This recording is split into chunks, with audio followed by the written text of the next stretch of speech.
Right, good morning, colleagues. It's 10:30 and we'd like to get started. We have people online from across the world as well as across the world in the room. So my job this morning is as moderator, and I'd like to start to get the proceedings underway. So welcome to everybody. And this morning we start with a program just to give you an overview before lunch. So we will have our Deputy Vice-Chancellor speak to us in a minute, followed by our representative from UNESCO. And then we will make some opening remarks by the two chairs, the chair and the co-chair. And then we will go into a plenary with some speakers and eminent scholars from Stellenbosch University. And we're really delighted to have them this morning. So just to kick off, just to introduce our Deputy Vice-Chancellor, so Professor Hester Klopper is the Deputy Vice-Chancellor for Strategy, Global and Corporate Affairs of Stellenbosch University.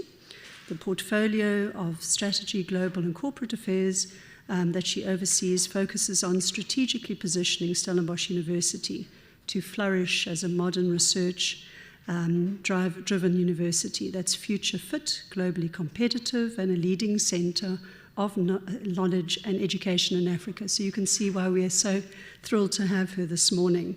So as DVC, she's responsible for 4 divisions in the university, and these strategic initiatives are inclusive of the oversight of the university's strategic fund and also Stellenbosch University International, and responsible for the management of support of all international activities, information governance, that also includes data and analytics, institutional research and planning, and then business intelligence and protection of private information. And then we also have the portfolio of corporate communication and marketing, which encompasses the institutional communication and marketing and branding. So prior to this position, just to give you a little bit of background, Professor Klopper was also the CEO of Fundisa, which is the Forum of University Nursing Deans of South Africa, and a past president of the Sigma Theta Tau International Honour Society of Nursing, now known as Sigma. She was also the first person outside of North America to be elected to this position. So additionally, she also serves as a professor of global health at the Faculty of Medicine and Health Sciences. So we're truly delighted to have her today to do the official welcoming. Thank you so much. So good morning, Molweni, goeiemôre. It's indeed an honor to welcome each and every one of you here today. And I know that there's quite a number of people that's also attending online. So over and above those that are here in person, also welcome to colleagues online. And of course, I need to specifically welcome Mr. Tabo from UNESCO for being here and present, and we are indeed indebted to the role that you have played. Thanks so much. So for all the UN structures, I think that UNESCO, which is the educational, scientific and cultural organization, is most probably the most relevant for higher education, specifically because we share the notion of power of education and how do we make a better world through education. So at Stellenbosch University, we are indeed honored to host the UNESCO chair and to be a partner of UNESCO. And tomorrow we will see the launch of 2 chairs, and I will allude to the other one quickly in a minute. So for those who are here in person, I'm not going to mention specific names, but I do want to say the UNESCO officials, of course, our UNESCO chairholder here with us, Dr. Darla Dierhoff and Professor Sarah Howie, and then also colleagues from higher education institutions, research bodies, and we've had confirmation that they would be from Australia, Botswana, Canada, Colombia, Egypt, Netherlands, Mauritius, Germany, Sweden, Thailand, UK, and US. And then also some of the diplomatic staff that would be online. So I really hope you feel welcome. And I really want to use this opportunity just to say a few words of welcome. So I think the first point is to ask, so why are we here today? And today is the second day of a 3-day program to launch the 2 new UNESCO chairs here at Stellenbosch. And the one specifically today then focuses on the intercultural competence. And the second chair is in complex systems and transformative African futures. And the second chair will be held by Professor Rika Preiser and Tanya Hitchert, also a joint chair here at Stellenbosch. When I thought about cultural competence, the question comes to, so why do we need it? I think in a global society where we are so connected, it's become so important. But I thought I want to keep it lighter today, because I know that Darla and Sarah and the panel will really give you all of the theory. But I was wondering that if we really think about how cultural competence may play out nowadays, and I must say it really came to the forefront for me as I've just been in Japan for 2 weeks and taken note of the pop culture and how different cultures plays out and how we need to take cognizance of that really was very prominent. But I was thinking of a combination of 2 names, and I was wondering if you could guess. And it is referred to Barbenheimer. Have you heard about that? So, of course, this is a combination of 2 movies that's running at the moment, Barbie and Oppenheimer. And the question, of course, is then, can we learn any lessons from a doll and a person who was involved in the science of the atomic bomb? And this made me think, so what are we learning from the movie of Barbie? Greta Gerwig, I think, has been successful in really critiquing the traditional gender roles associated with patriarchy.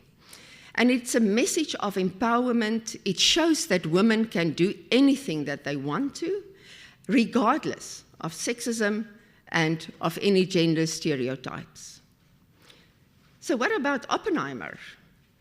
Christopher Nolan's film on that's really about the life and the work of Robert Oppenheimer, and I must say quite a number of ethical dilemmas played out in the movie for those of you who've seen it. And this was the scientist who led the Manhattan Project in the 1940s to develop the atomic bomb. When one looks at a film like Oppenheimer, it really warns us against how we should protect humanity against war. Because it really, and war often plays out because of the differences between cultures and societies, instead of us using diplomacy and dialogue and really finding each other in a space of peace. As I've just alluded to, I've just returned from Japan, and Sarah van der Westhuizen was with me. And it was part of the International Network of Universities meeting. But we were fortunate to be invited, and it coincided with the annual commemoration of the nuclear bombing of Hiroshima, now 78 years ago. We attended the memorial events, and what was really highlighted was how do we find, in this intercultural space that we find ourselves, how do we find peace? And of course, Hiroshima being referred to as the city of peace, the university is referred to as the University of Peace. What was very evident for me is also that resonates here today in terms of this symposium, and this is as we struggle against war, how do we search for knowledge and skills that will pursue peace? And I think there's a huge challenge for all academics around the world, because we see it playing out in different parts of the world in different ways. Similarly, the struggle against misogyny and sexism that starts with the search for the competence that we're looking for. So therefore, I think this symposium is absolutely at the right time, not only in relation to our struggle for gender equality or for peace, but also a reference to many other forms of injustice stemming from the us and them mentality that we so often see. And the us and the them mentality plays out in racism, xenophobia, homophobia, gender-based violence, and in our own country, the continuing legacy of colonialism, slavery, and apartheid. And I think these unfortunate experiences that we have really provide us, in line with the theme of today's symposium, a better future. What can we ask more for than collectively looking at that? And I think the quote that says the best way to predict the future is to create it actually comes from Abraham Lincoln, but I've seen quite a number of other people's names have been linked to it. But that's the essence, is really that if we want a better future, we should start creating it. So I do believe that the UNESCO chairs will play an important role in promoting and integrating the system of research and teaching and learning. And the intent, I know, is that they will link up with a global network of researchers and practitioners that will also be linked into this UNESCO chair.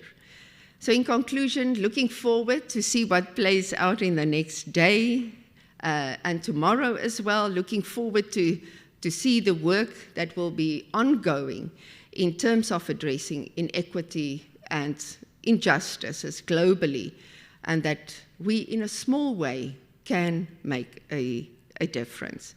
So please enjoy, and I wish you a fruitful deliberations here at the seminar. Thank you. Enkosi. Dankie.